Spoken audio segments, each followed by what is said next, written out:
Hello, everybody, and welcome to another episode of Wealthonomics versus Foxxonomics. My name is JT Fox. I'm an investor in a lot of companies and properties. I own a lot of companies. I have a private equity fund, and I'm the founder of MillionaireFlix.com and also known as the world's #1 wealth and business coach.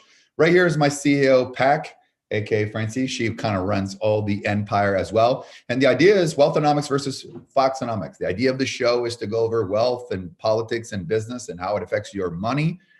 As well as here's how Wealthonomics a lot of people think, and Foxxonomics is the way I think that has brought me obviously tremendous amount of success as well. There is so much to talk about.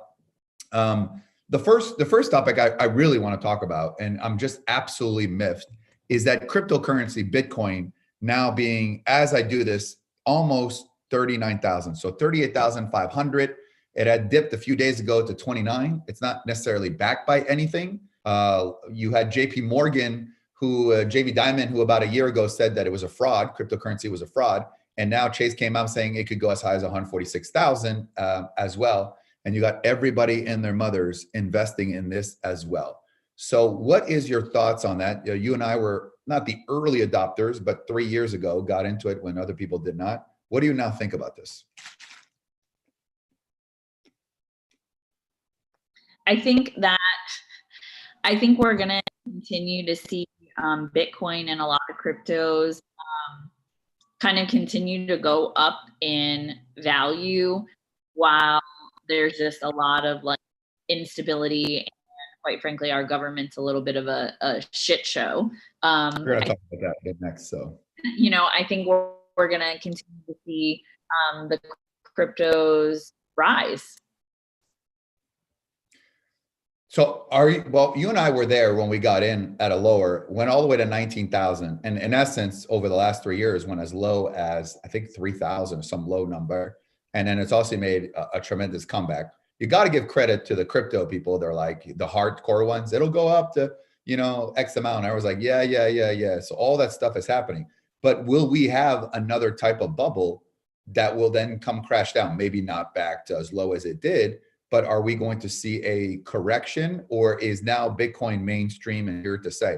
I mean, you're talking about 4,000 swings a day. I mean, it's not like we're talking about these little moves. I mean, nothing moves as much as cryptocurrency right now in terms of the market as well. It's just absolutely insane, and it trades 24 hours a day, 365. So it's not like Monday to Friday. So what do you think that there's going to be a retraction here, a little correction, or is just a rocket ship and it's going to wherever it's going? Nothing is a rocket ship that continues to go up without coming down a little bit.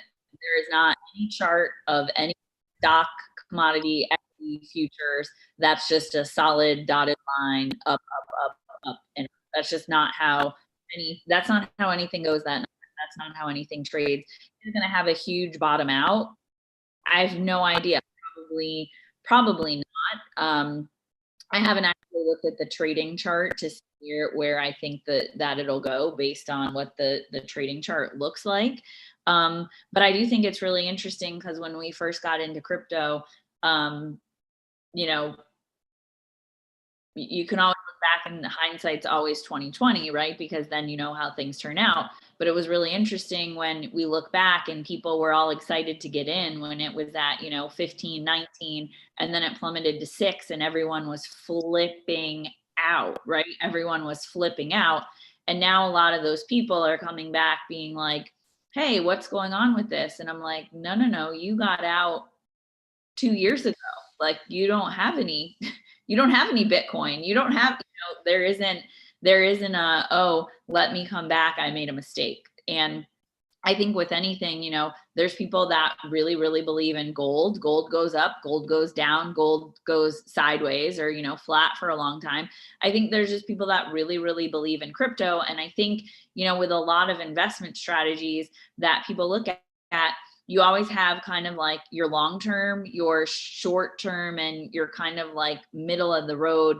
And I don't think crypto for anyone should be a short-term play. It's really you get in and you hope that it it continues to grow. Maybe do you scale out a little bit so, you don't lose any money? Sure. I would, do a small scale out, but otherwise you're putting it in there and you're letting it ride. And I think there's going to continue to be instability and volatility in the traditional market, and with, governments and people's faith in governments and big banks, which is only going to, I think, fuel the value of cryptos to increase.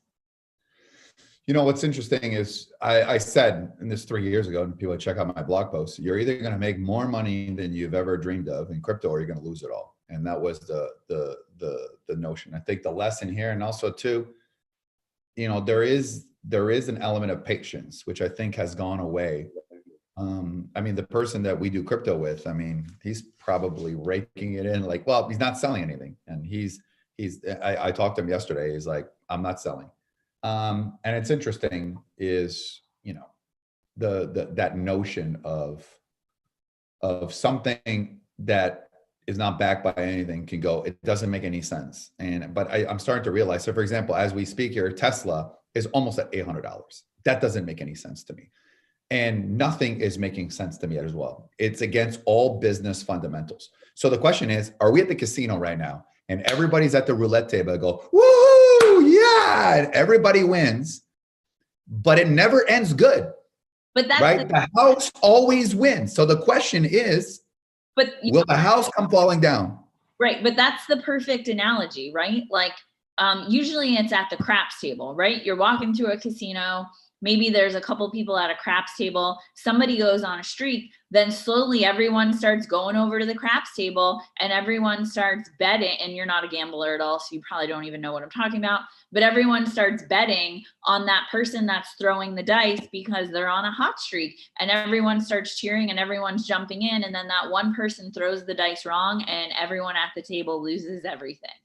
So it's like, that's kind of, I think people that are jumping into Bitcoin now, you might be late to the game, or, is it going to go up to 100,000? Well, but just think about it, like one crypto is 38,000. It's not like it's cheap. I guess you can buy fractional, but like, hey, let me buy a $38,000. There's a card. There's one Bitcoin, So. The other thing I will say too, on the flip side of this, right? How challenging has it been? Because you have a couple of Bitcoin accounts. If you're not accessing your account every day, how challenging is it to then re-access your Bitcoin, right? Like one thing I will say, it's not like set up an account, buy a Bitcoin and let it sit there for the next 5 years, because 5 years from now, you might not be able to get into that account and get your Bitcoin back. Yeah, I think there's one account, one of my earlier accounts, right? They don't store passwords in emails and stuff like that. And for some reason, it's not. Right. And like, I'm not Bitcoin, but I had a little bit of crypto in another account, and that app, account, whatever platform just doesn't exist anymore. So like, the point is, like, it's one of those things where it's like, it's not like stocks. It's not like gold. It isn't regulated. Unfortunately, it can just be like, your SOL, you can't get into that account. So, there is that debt.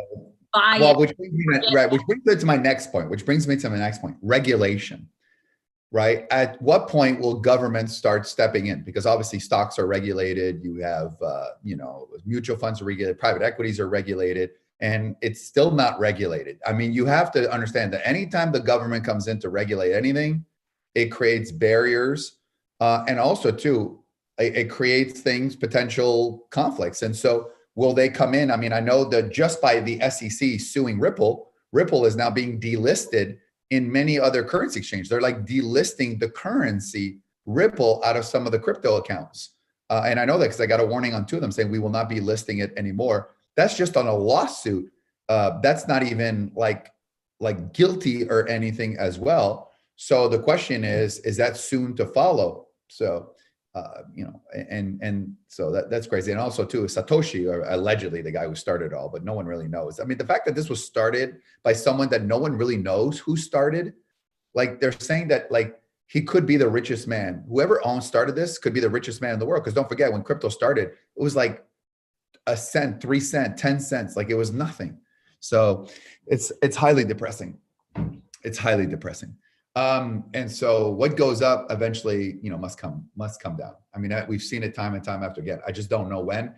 Especially you realize when the market's hot. You're in a pandemic. You have a lot of unemployment. You have political instability. I mean, what's going on? Like, what's going on? It doesn't make any sense. So, which brings me to my next point. President Trump, yesterday, a bunch of people attended a rally and kind of sent him over to the Capitol. They barged in and some got in. Some lady shot and died. Bunch of people, 50 people arrested. So I'm gonna ask you this as well. First question: let's just say you like Donald Trump. Okay, let's say you like Donald Trump. Okay, can people honestly say if they like Donald Trump right now that what happened yesterday, or not what happened, because what happened is wrong. I think everybody will agree with that. But his actions since the election, just like if you love Donald Trump, can you honestly say what he's done in the last 3 weeks is correct? Pac, what do you think? Love him or hate him, his actions in the past few weeks have been very, very, I'm not even going to say unpresidential, leader of what's supposed to be the most powerful, force in the modern world. You're acting like a child whose parents won't give you the toy in the aisle at the toy store. That's like, and throwing a freaking tantrum, screaming and banging your fists on the floor. That's kind of, Is it that or unhinged? Is it that or unhinged? No, he's throwing a tantrum. He is throwing a freaking tantrum. And good, bad, or indifferent, nobody can take away what he did in business. He built a very successful business, a brand. Now there may be mixed emotions on the brand, but prior to running for president, a brand that would be recognized pretty much anywhere around the world. People knew what the brand, knew what Trump was, knew it stood for very high quality, luxury, built a solid brand. There were a lot of failures of things that they tried to launch in the brand, but overall the brand stood for something. Now, you have someone who probably his entire life was used to getting what he wanted and getting his way and getting the deal done, right? Just kind of, I'm not going to say that we know he wasn't just handed everything on a silver platter, but pretty much got his way always. And now he's not getting his way. And it's like I just equated to a child throwing a tantrum instead of, acting as the leader of a nation. And I feel like, if we were, let's say we're Americans living in the US and he was the president or the prime minister or the leader of a different country, we would all be looking at them like, look at that idiot. How the rest of the world is probably. I mean, I think the news around the world says America under siege. Those pictures look bad. Here's my take. I mean, obviously, if it wasn't for the art of the deal, Donald Trump, I don't think that's what inspired me to be entrepreneurs. I think The Apprentice was a huge show for me because number one, I applied for it and decided not to accept it, and ended up having George Ross, his former right-hand man and celebrity apprentice judge, be my coach, and we don't get involved in politics. And, whether people like it or not, I think what's happened is, okay, so there was two ways to play this, right? So Joe Biden won, and you say, it sucks. Now, it sucks. I should have won. It's unfair. Yeah, there may be some stuff that was irregular, but there was no evidence. Like, I haven't seen any evidence of like mass evidence.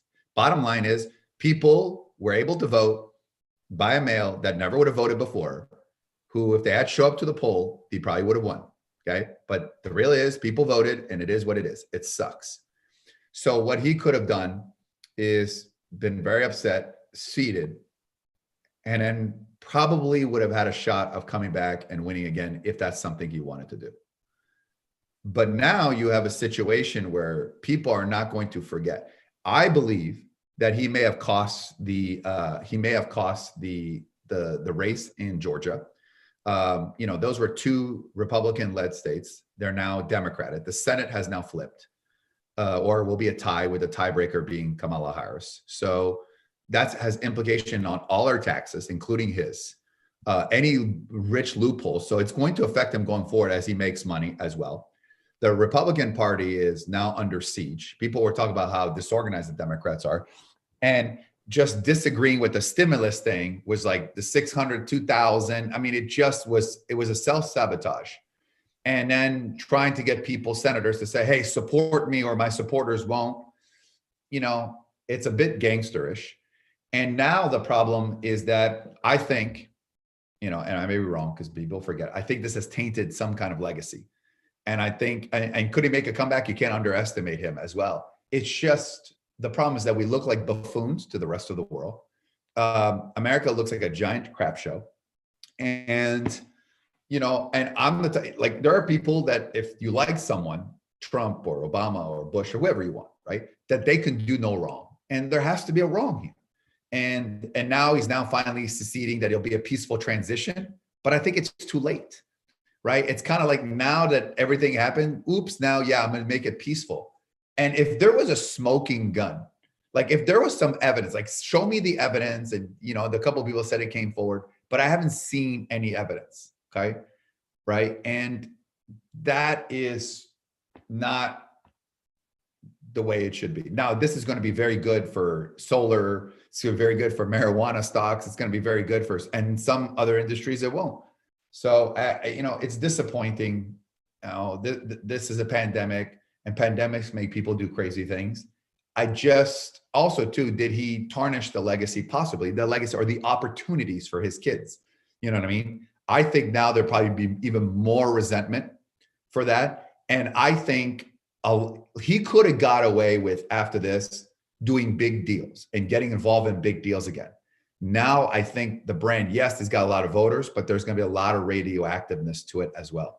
And, it does. And by the way, I'm the type of person that, again, if it wasn't for his book, I wouldn't be where I am. So I'm not disassociating or this or that. It's just, I just think it's wrong. I think it's wrong. And, we live in a crazy world.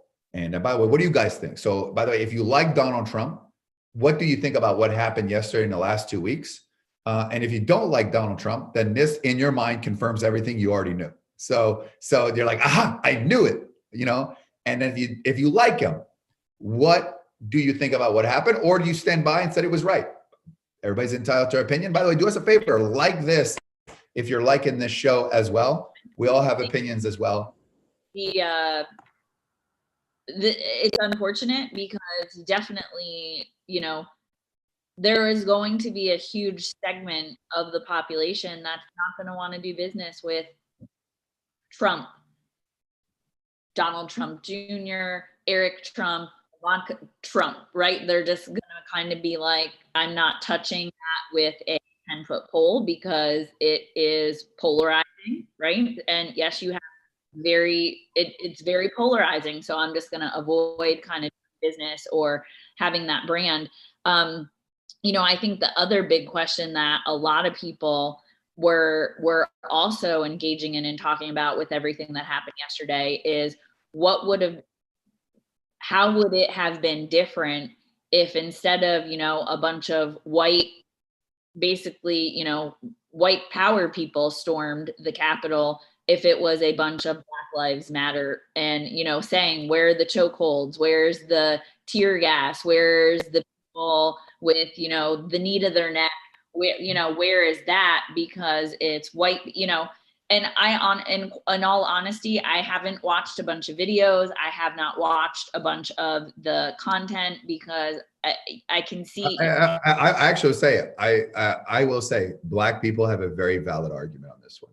They have, and by the way, at first, the party before the election was law and order, right? And you saw what it is. And what happened yesterday, just, almost said, you see? And you're right. I mean, this would be a very different conversation as well. Would be a very different conversation as well, because by the way, what this has proven is that there is a double standard. There's no question about that as well. They did bring in the National Guard, which probably had to. The Capitol was being stormed. It's a very sad day. It's a very sad day. But I think part of everybody is just so used to it. Like riots, burning, storming. It's like, it's not even like, if this had just never happened, it's the first time. Like when it happened, like it didn't like affect my, like, oh my God, like I'm so desensitized because of the madness of this world. And what I think was one of the most interesting takeaways from all of it is Twitter and Facebook ban his accounts, not permanently, but put a ban, which is interesting because I actually watched a lot of those hearings with Jack Dorsey and Zuckerberg, and their stance on freedom of speech and not being the judge and jury of what is okay and what not isn't okay, and really kind of taking that stance of we're not the moderator of what people can and cannot say. So I did think it was interesting for both of them to turn around and actually shut down his accounts after.